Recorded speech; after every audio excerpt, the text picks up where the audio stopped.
This film tells the story of a box. It has conquered the world. It has changed factories and department stores, ships, ports and cities. It has transformed entire countries.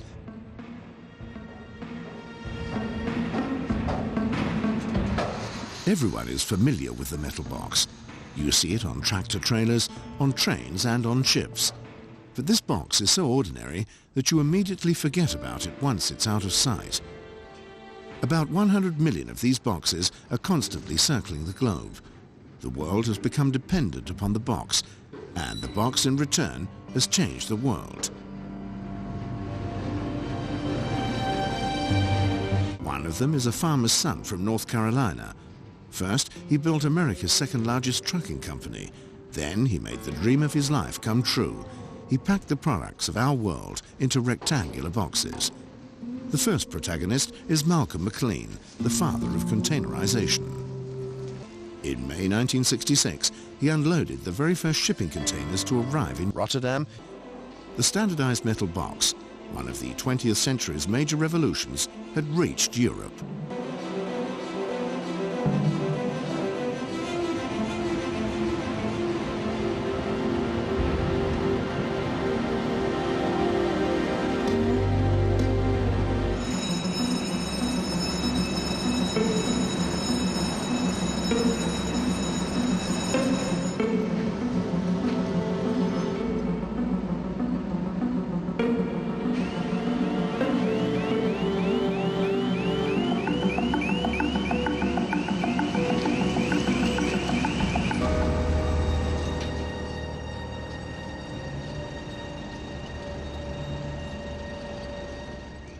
April 26, 1956. There is a slight breeze crossing the Hudson from Manhattan and onto the piers of the port of Newark. 1956.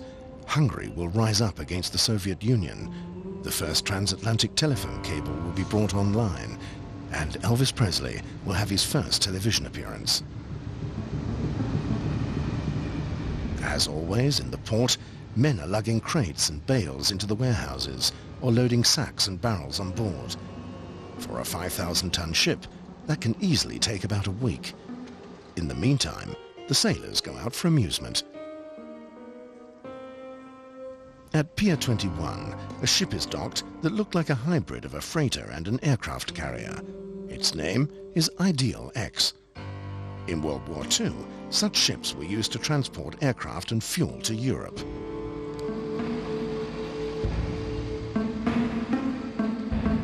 But on that day, the Ideal X receives a special cargo. A crane equipped with special gripper arms, or so-called spreaders, is lifting newly developed metal boxes right from the tractor trailer onto the ship. This is the hour of birth for container shipping. Given its actual significance, only a few people acknowledge this historic event at the pier. As I understand it, there are probably 30 people, or no more than 40 people in either case, mostly people involved directly with the operation. There was not the tremendous media coverage that some people may have thought, because no one realized the significance at that time. A mayor, a port executive, and a homemade certificate. A simple ceremony. The gentleman had accepted an invitation by Malcolm McClean and his siblings, Clara and Jim, to attend.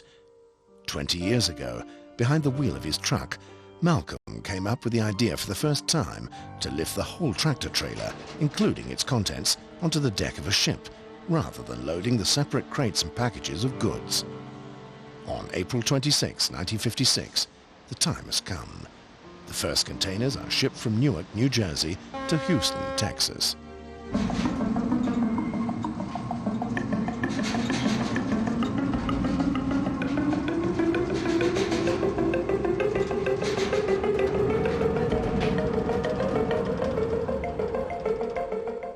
Here we are at the Karstadt department store's general distribution center. More than 300,000 different items are piled up in high-rise racks. What looks like a warehouse isn't one, however. This center is for distribution only. Every day, containers are arriving with products from all over the world. They are sorted and delivered in the exact quantities to the local department stores.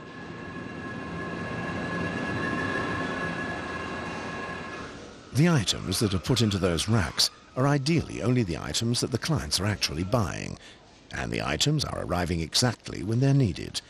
He who controls the flow of goods hardly has need of warehouses, and he can have the goods manufactured where production is cheapest.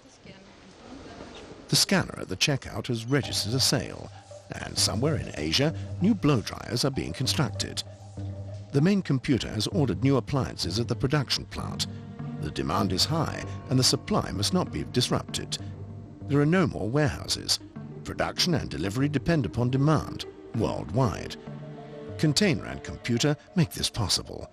From the Chinese factory, the blow dryers are distributed via Hong Kong and Rotterdam into the general distribution center, and from there into the local department stores. The total time for transport is only a few weeks and only costs a few cents per appliance.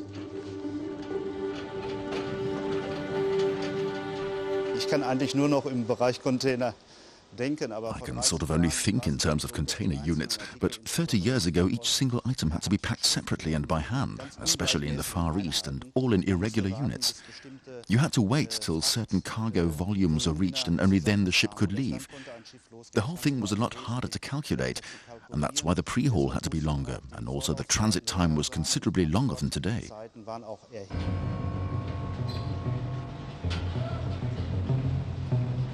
Back then that was real hard work, that's what it was. We didn't have any jacks yet, so we had to move everything with a type of hand truck. For example, an American cotton bale. A bale was over 2 meters high and they weighed about 250 kilos. They would put this onto your hand truck and you would have to push this about 100 meters or more through the warehouse. Well, working at the docks in the 50s was truly back-breaking, I really have to say.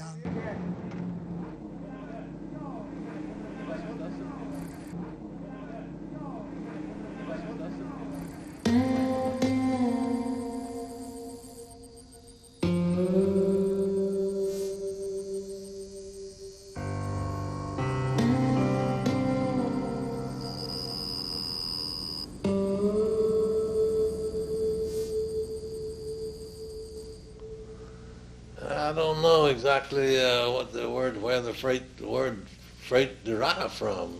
Must be a Latin word for something, to move, or the dictionary describes it as something added to the cost of your product, you know, freight.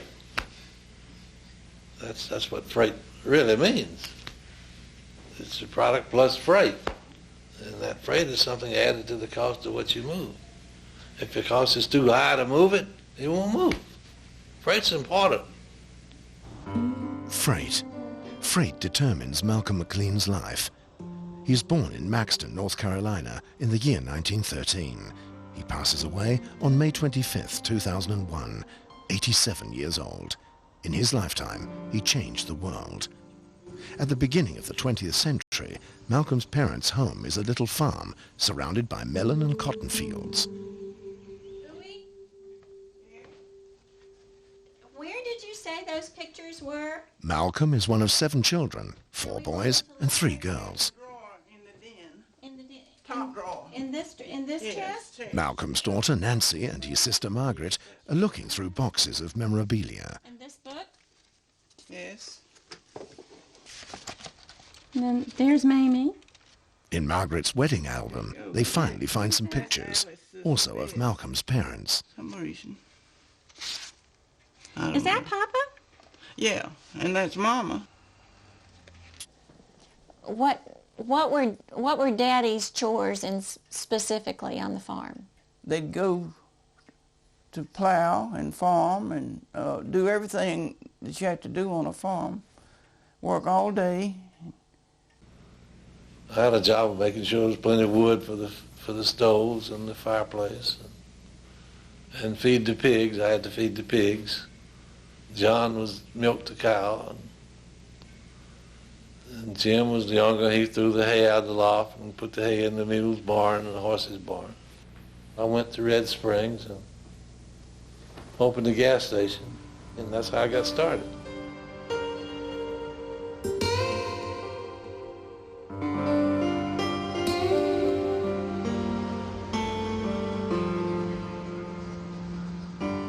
After a few months, a customer approaches him. He has a contract to build a road nearby. He came by one day looking for somebody that had a truck. I said, well, maybe I can get a truck. So there was a Ford dealer there, and I went to him and I bought a truck for $120. Soon, Malcolm realizes that you can make good money in the trucking business. When the road is finished, he hauls fruit, vegetables and cotton for the farmers to the wholesalers. As the business gets better and better, he sells the gas station altogether.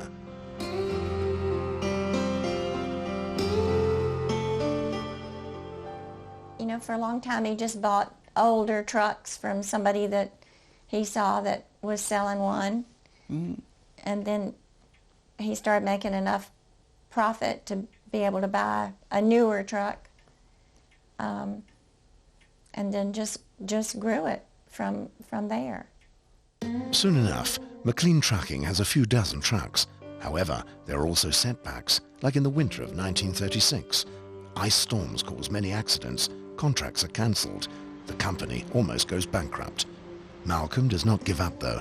He gets up behind the wheel of a truck again and drives cotton up north himself.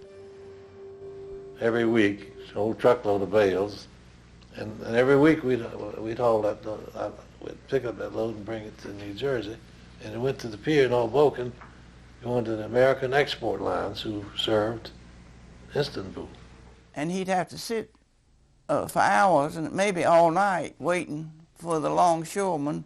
They pick it up with a hook and put it on the ship, one bale at a time. And he said, he's often said that he'd go to sleep sitting in the truck, dreaming there's got to be a better way to do this than to sit here all night waiting for the longshoremen to unload the trucks. So, and I'm watching that thing go, and I'm rolling it off, and they've got the hook coming. I said to myself, why don't we put that whole body on the truck? That's my first thought, you know. Take the whole body off, and that's where I got the idea. But first, he has to save McClean Trucking. Malcolm gives his sister Clara and his brother Jim a share in his company. Success follows. By 1940, McClean is back with over 30 trucks on the roads. In the mid-1950s, the McClean siblings rule a fleet of over 1,770 trucks. They own America's second-largest trucking company.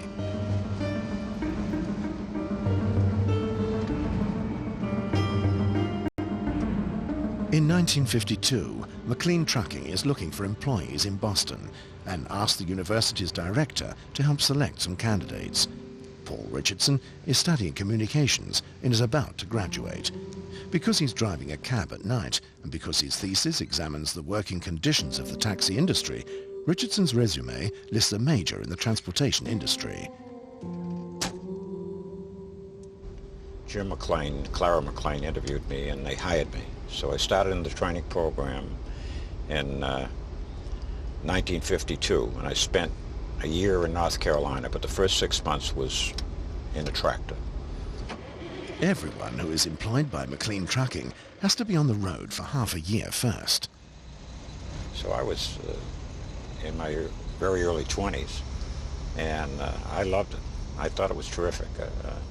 The 6 months went by very fast. I enjoyed being on the road. I enjoyed learning the business, getting around to the different terminals. Malcolm McClean believed that if you're going to be in the trucking business, you got to know how to drive a truck, then you got to learn how to handle freight, then you got to know how to change the oil and engines and maintenance, and only after completing that kind of training could you go into the office and learn costing and rates and so forth and so on. Malcolm McClean grasps early on that people who are carefully and exhaustively trained are the basis for his company's success. To them, he owes the fact that he is always one step ahead of his competitors. That is why he keeps on developing new training programs.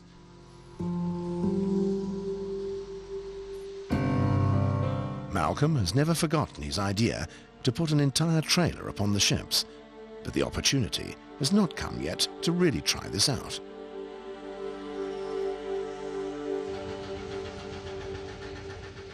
Charles Cushing is a ship design engineer. After 1960, he was the one who designed, planned and supervised all shipbuilding jobs for Malcolm McClean. He is sort of the spiritual father of the container ship. Along the way, he has researched what could be described as the genealogy of containerization. There were early attempts, for example, at intermodal transportation through the use of wagons being lifted from undercarriages, wheels, and placed on rail cars. There were examples of containers, but not the big van type containers we know, but rather metal boxes, security vans, were very prominent in the early part of this past century. None of these systems, however, was ever able to make it out of its niche. No one had thought about shipping all freight in standardized boxes until Malcolm McClean comes along. But neither the railroads nor the ship owners want to take part in this endeavor. He is rebuffed over and over again. But Malcolm is obsessed with his idea. That is how he decides to become a ship owner himself.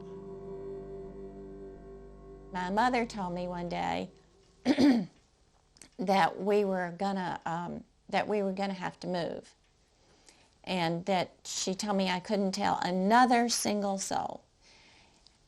Well, I didn't. I just told my best friend, who went crying to her daddy in tears that we were going to have to move. The only problem with that was that her daddy was the editor of the newspaper in town. So Mama had to call him and tell him that he couldn't say anything. And so then we moved. And I didn't find out until about 10 years ago, that when we moved to Mobile, Daddy didn't have the deal completed for the company. Malcolm wants to buy a shipping company, Waterman and Pan Atlantic Steamship, based in Mobile, Alabama. I was up here looking for money to try to buy Waterman. I knew it was a real buy. And I went in the city bank down 55 Wall Street. I'd never been there. And I wound up asking the bank, asking who to see, and they sent me upstairs, and Waller was sitting on the mezzanine floor there. He just started working for the bank. And so he came in one day and said he wanted to buy Waterman. And we wound up in, as usual, in the Essex Hotel with his gold pencil on how Waterman could be transformed into what we called a trailer ship in those days. And then the question was, how do you buy it? So I went in, I had Ogay and Bunnell. They were the two chief officers. And I told them the story, and they said, well, we know all that. Riston's recommended it, and we approved it, but we changed our mind. We're not going to do it. And I said, well, why? He said, well, it's just too big for us. It's the bank's limit, $42 million the bank's limit. And I said, well, you sent Riston down there, you sent Hogay down there, and all these people looked at it. And he said, well, Riston just a clerk here. He just knew you, just a clerk. And this is when I said, look, he might be a clerk, but he's going to be both of his boss pretty soon. And, it shook them up so they said they did it. That we made him a loan for somewhere around $40 million, which in those days, as they say, was real money. The competition frets and sues Malcolm for violating an anti-monopoly law that was in effect back then, and that segregated ownership of land and sea transportation. The authorities react, and McClean has to choose trucks or ships. And he very readily gave up an extremely successful trucking company. McClean Trucking Company at that time was one of the 3 or 4 largest trucking companies in the United States. He gave it all up, turned it over to the people that were currently running it, with a handful of people moved over to this Pan Atlantic operation to develop this concept. Financially, it was a tremendous risk for him. But people like Malcolm McClean, they don't recognize risk. In 1956, the Ideal X, together with its metal boxes, leaves the port of Newark. The experts are convinced an extremely expensive and nutty idea, a system without a future.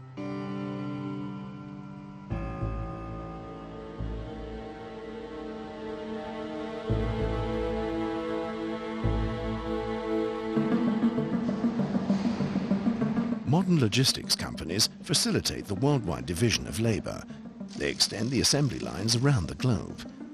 For example, the company BLG of Bremen collects over 3,500 auto parts from 200 European component suppliers for Mercedes-Benz. BLG arranges for these auto parts to arrive exactly on time and in the right sequence at the assembly plant in South Africa. There, 50,000 Model C-Class Mercedes are assembled every year.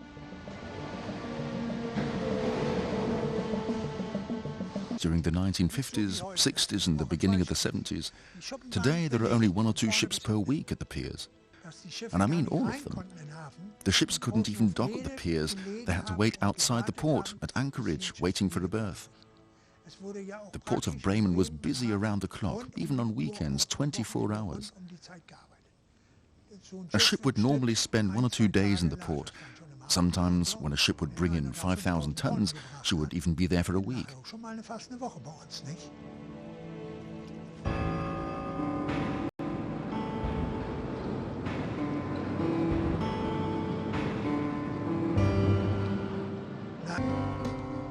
In 1962, at the ceremony for the opening of the world's very first container port in Newark, New Jersey, Malcolm McClean introduces his latest ship model, equipped with onboard container cranes. We had the opening out at Port Elizabeth, and I'm outside, and I look at the ship. It's working, like crazy.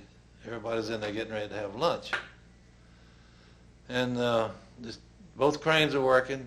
And I look up on the ship. There's a guy standing there hanging over, looking over the side like this. He's going like this, watching the cranes. So I went out, and I didn't know who he was, the big fat guy. And he was watching. And I walked up the gangplank, and he was hanging over the side. Right here, he was hanging over watching this crane work and this crane work. And I said, what do you think?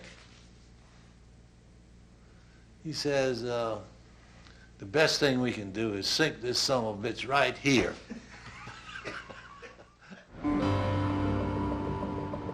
For every 150 to 200 tons of conventionally packed freight, you need about 20 workers per shift. With the box, one worker alone can handle the same amount of freight. The container supplants jobs at the port.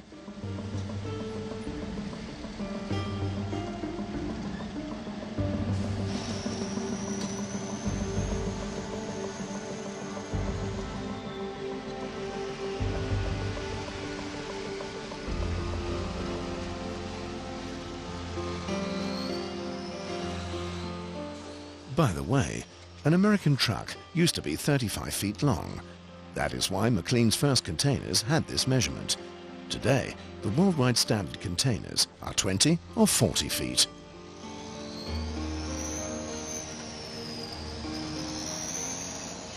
He was a trucker who felt that a well-run trucking company does not permit the truck drivers to write on the name of the cabs of their trucks names like Rosie and their girlfriends' names and so forth.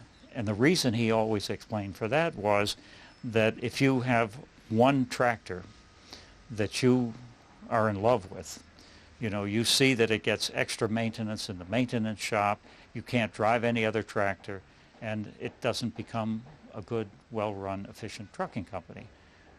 So he liked to call his trucks truck number 1 and truck number 2 and truck number 3. When he came to the traditional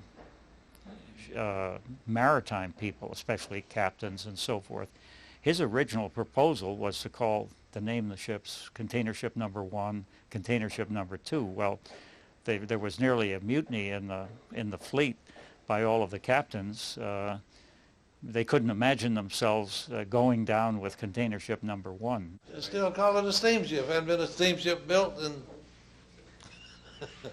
hadn't been a steamship built in 40 years. They still call them steamships. How much more traditional can you get than that? That's what they still call them. Well, the shipping people thought about shipping, and the trucking people thought about trucking. Malcolm thought about freight. And it sounds simple now, but it was a revelation in the sense that people hadn't thought about it. It was compartmentalized in shipping and trucking and so forth. And he said, what I'm interested in is moving it from here to there. The ship, fine, it's a way to get there, but it's not a way of life. It's not something I'm going to devote my career to becoming a sea captain. It's another tractor that pulls my freight. In 1960, Malcolm McClean renames Pan Atlantic to Sea Land Service. The new name reflects Malcolm's way of thinking, simple, direct, and purpose-oriented. McClean does not have any time for maritime nostalgia. That is why he can rebuild existing ships. Decent ship owners would build new ships, but conversions take less time and are cheaper. You could do a conversion in 90 days. And the trick was to get the people in place to get enough business to convince the finance people to give us money to get a quick conversion and grow that way, because we had to prove that we could get the freight. The first few years of Operation Container are an exciting and tough time for all people involved. The company Sealand is constantly navigating on the verge of bankruptcy. All employees work themselves to exhaustion and are thrilled. They realize that they are building something new, something special. With the help of his brother Jim and his sister Clara, Malcolm has managed to attract highly motivated employees. The company was peopled with young people who had never worked anywhere else before. It was their first job. And in fact, there was only one vice president of the company over 35 years of age. So all of these young people brought a lot of vigor and energy to the environment that we worked in. And it was hard, very hard work, very long hours, but everybody was very enthusiastic, and that enthusiasm spread throughout the whole company. Clara, of course, was there to keep all of these youngsters in line and teach them proper business etiquette and other things that one would learn in a more mature company. They respected her, but Clara would set standards. The women, the girls that were, I shouldn't call them girls today, that's not politically correct, the women that worked would come in, and Clara would tell them they have 15 minutes for all purposes in the daytime, you know. So they were trained. They knew they had to be at their desk. And if they did, they'd get along fine. But she was strict. And things got done. You could never have coffee at your desk. Don't even think of bringing coffee to your desk. And at night, when you went home, everybody in the company had to clean their desk off every night. You would come back to your office early in the morning and find that she had visited your office during the night and left you a note saying you didn't have the company picture hanging on the wall. You'd replace it with the wrong thing, you know. When I was, I guess I was executive vice president or president of the company, I left late on a Friday night, and I was going away somewhere on Saturday. I come back in and I forgot to clean my desk off. I'll be damned if I didn't have a note from Clara. Dear Paul, if you don't clean your desk off, how do you expect everybody else in the company to clean your desk? So people laughed, but that's, you know, that, so it applied to me, applied to her, applied to everybody. And so she was amazing. In the early 1960s, more and more container ships are docking in American ports. Sealand is operating quite successfully along the eastern seaboard as far as Puerto Rico, and the shipping company Matson is using its own system between Hawaii and the west coast. However, the traditional liner companies from all over the world still think the container system unfit for international overseas transport. My former boss at Norddeutsche Lloyd, Mr. Bertram, was sitting next to Mr. McClean on an intercontinental flight, and Mr. McClean told him about all his ideas. He was basically 10 years ahead of his time and explained, "My idea is that we send container ships across the Atlantic every other day, really fast ships that could go about 30 miles. Jeden zweiten Tag ein Schiff über den Atlantik schicken." And he explained that he had plans for all that in place already. And he was doing that already pretty successfully in the Caribbean. And then Bertram tried to discuss that with him and tried to tell him that something like that would be out of the question for worldwide shipping. But Mr. McClean was very adamant and said, "It's going to happen the way I'm telling you now." And when Mr. Bertram came back, he didn't only tell us, but he told it to our colleagues at Hapag and at the conferences in England and so on, so that practically the whole world was prepared for the idea that this was more than just a dream.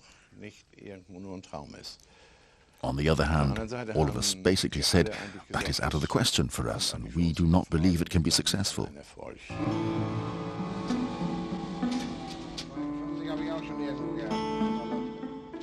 Back then, the freight price of a product was determined by its measurement, weight and value. In addition, there was an evaluation as to whether the products needed any special handling or treatment. Conventionally packed freight, a good business for the shipping companies because there was very little transparency for the consignor and even fewer alternatives. It's not surprising that ship owners developed little sympathy for the box.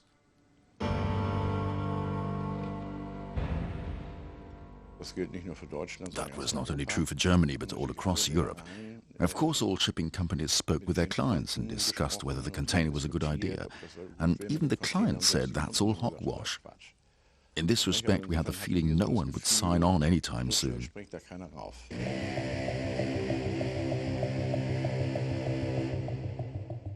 1964.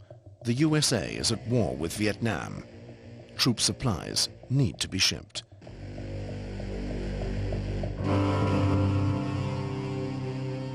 Shortly after the onset of the war, ships build up in the Bay of Saigon. Ships with Coca-Cola, underwear, potato chips, and military equipment. It takes weeks before the vessels are finally discharged and ready to return. A problem that Malcolm McClean has a solution for. He went to the Pentagon and couldn't get an appointment with anybody. So he sat outside the door of one of the senior officers. I don't know whether it was the Assistant Secretary of the Navy for Logistics or whatever. And so he was sitting there when the fella came into work at 7 o'clock in the morning. And he said, "What are you doing here?" I said, "I came here to see you about a real problem of moving freight to Vietnam, and you invited me in." Malcolm said that he was the guy that could turn around a ship in the harbors in Vietnam in 24 hours. The fellow said, "Yeah, sure you can." And anyway, he gave him 10 minutes to talk about it. At the end of about an hour and a half, he was semi-convinced. And Malcolm said, "I'll tell you what I'll do." He said, "I'll take it over there for free and turn it around, and you can see for yourself whether it works." General Gallant's business says, "When can you go to Vietnam? You have to go over there and get a place to work." I said, "I'll go today if I can get a pass. So he got busy and sent me over to see Secretary Baldwin. Baldwin said, "When you want to go?" I said, "I'll go right away."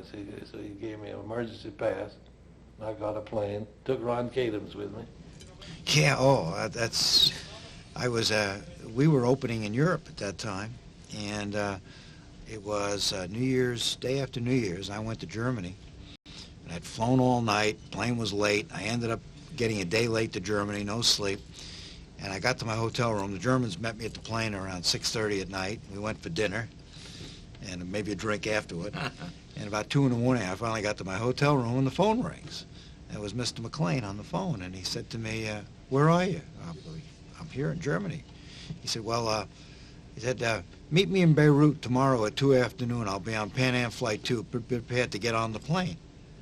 I said, Mr. McClean, I could start walking right now. I couldn't make Beirut by 2 o'clock tomorrow. So he said, all right, well, stay on the phone here. And Ken Younger got on the phone. We talked for at least an hour, maybe 2. Yeah. Then he got back on the phone, and he said, all right, meet me in Paris Wednesday, 10 o'clock. Find Boozy Campbell, bring him there. Be prepared to get on the plane. Well, I did my work in Germany the next day, went to Paris, met him at 10 o'clock on a plane. He said, we're going to Saigon. I said, what? We got on the plane. 32 hours later, we were in Saigon.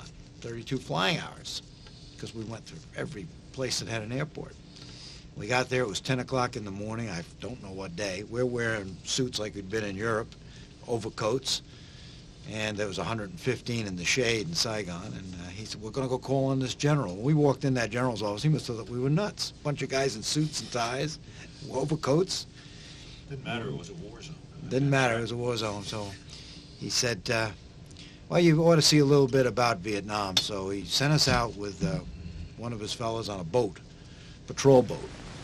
I'm Colonel Aronson, CO, 4th Transportation Command, a part of the U.S. Army's 1st Log Command in Vietnam. The officer drives them past a sheer endless row of ships. Their freight is being transferred to small junks. Eventually, everything is stored in makeshift warehouses. McClean knows right away, this is a case for the container.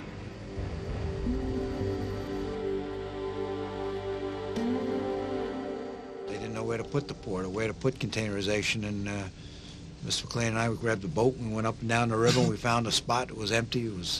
We walked out on, walked it up and down, and said, build it here. And they did. You know, being the military, they said, okay. They built us a container port. Within a matter of weeks, the beach of Cam Ranh Bay becomes the very first container terminal outside the US. Half a year after the meeting at the Pentagon, Malcolm McClean produces the evidence.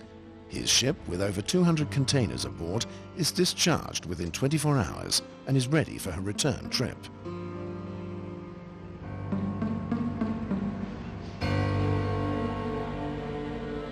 Being the smart businessman that he is, Malcolm McClean fails to see why his ships have to return empty. So he begins to acquire freight for the return trip, first in Japan, later in Hong Kong and Taiwan. It was a big break. It was a stepping stone. Once we went there, we brought the ships back for the first year empty. But after we get under our belt, then it was just natural for us to go over to Japan and then run the ships back full. Because the government contract pays McClean for both trips, Sealand makes 100% profit on the return trip. Size and value of the company grow rapidly. In the US, a true invasion of groceries, toys, kitchenware and TV sets from faraway countries takes place. Despite their distant origins, those goods are often cheaper than their local products. Container transportation forces world trade prices down. The World Trade Center, right next to Charles Cushing's office, it's being rebuilt. Cushing has no doubt that McClean's container plays a key role in globalization. Efficiency in transportation and the cost of transportation through containerization has in fact lowered, but dramatically lowered, the cost of moving goods internationally in real dollars or in real terms. And because of this, it has become possible for people in remote parts of the world who could never participate in the world marketplace before are now able to produce goods and services that can reach the marketplace at very competitive prices. So the impact of all of that has been to expand the global marketplace, if you will. In May 1966, the Fairland arrives at its berth. There is not much ado about the whole affair. The arrival of the first container ship in Europe is handled like a secret military mission. Only 2 photographers and 1 employee with his amateur film camera are taking some pictures.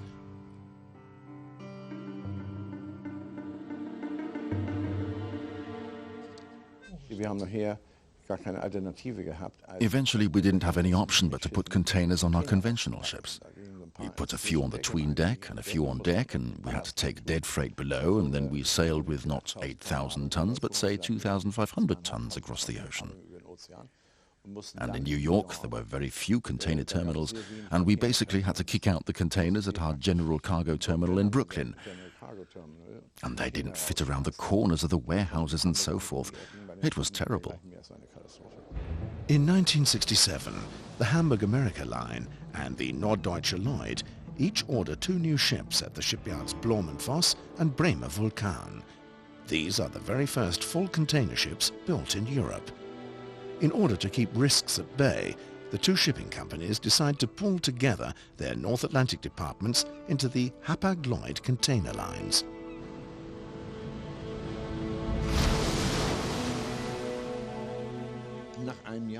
After a year or so, we kind of knew what all this would cost. Mostly the containers were picked up at the terminal, they were not unpacked, and they were hauled off someplace by train or truck. They were literally gone. I was often traveling in the US, and I always spotted a few Hapag-Lloyd containers. Back in Hamburg, I asked, "When did you see these last?" Well, they said 4 months ago. It was very disorganized. We didn't have a container program, didn't know the locations where they were being dropped. The truckers had to report back to us where they'd taken the containers to, but, well, you try and keep up with a trucker. He'd be long gone on his next trip, somewhere in Idaho. It was terrible in the beginning. The Shanghai Express is one of the world's biggest container ships.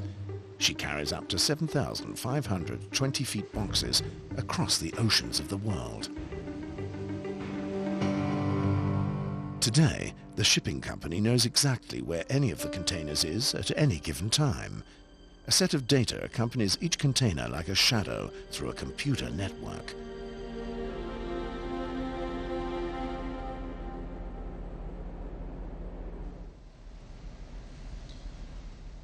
Right on schedule, Captain Dreyer and his 22-member crew are sailing the 350-meter-long ship.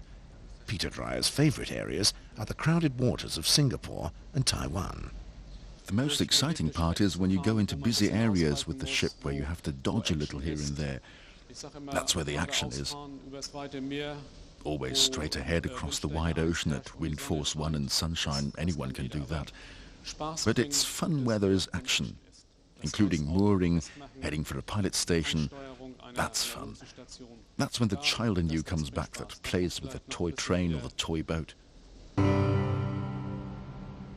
Auto parts, T-shirts, computers, used paper, flip-flops, beer, furniture, meat, candy, red wine, TV sets, key fobs. No one aboard really knows what's in all those boxes. Only the total value is known. Over $100 million. 95% of all cargo is transported in containers.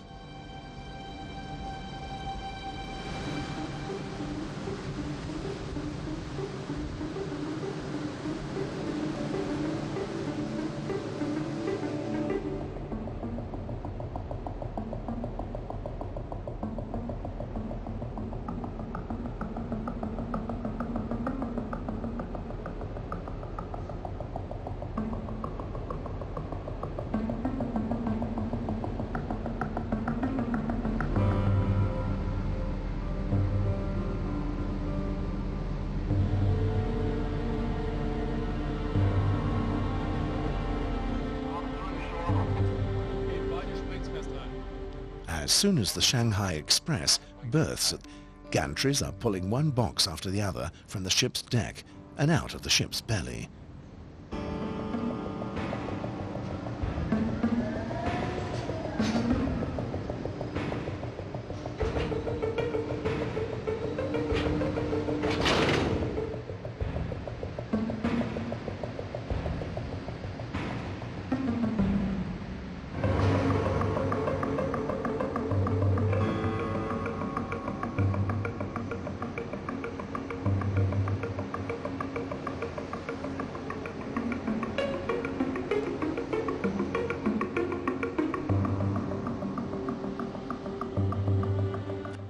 This is the most modern container terminal in the world.